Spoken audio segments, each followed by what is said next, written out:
That is a very decent welding job. Look at the two pieces of the rail.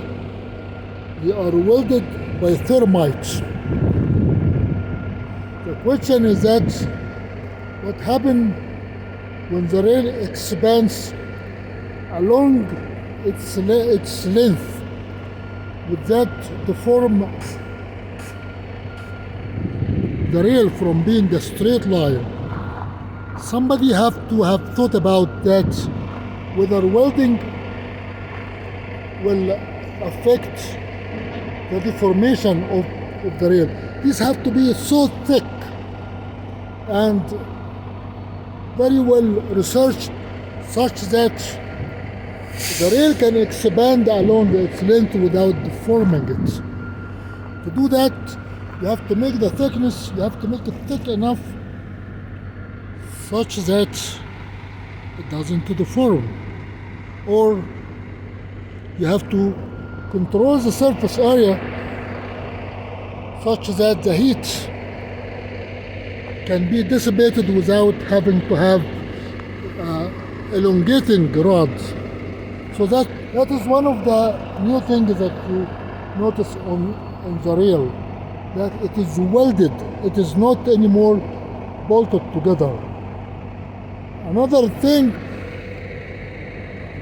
they use wood as planks under, but on the surface of the wood you have a nice piece of metal that distributes the weight on the wood such that the rail doesn't fracture or you don't have a pointed load.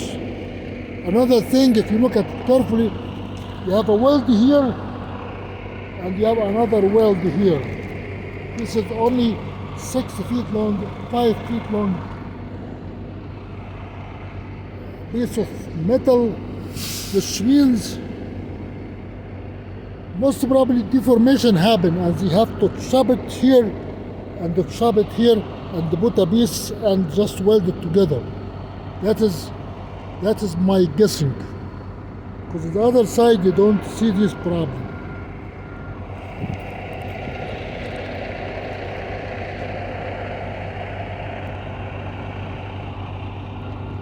What happens if deformation occurs? If it deformed, you are going to see one of these flanks have to be pushed in or out depending on the direction of deformation. That space between the rail and the groove will tell you whether the rail is pushed in one direction or another. But from here it looks like it is deformed somewhere in the front. If you look very carefully, the curve is good until you get to the fork. At the fork, there is the deformation right here. Look at this area. This is deformed. You have a deformation right here. Most probably is because of the welding and not allowing the rail to extend or stretch by heat. That is my guessing. It is not a very smooth line, but because this is the ramp, this is the real ramp, so the speed here is very slow. The trains don't drive too fast. But if you look at this direction, you cannot tell whether it is deformed or not.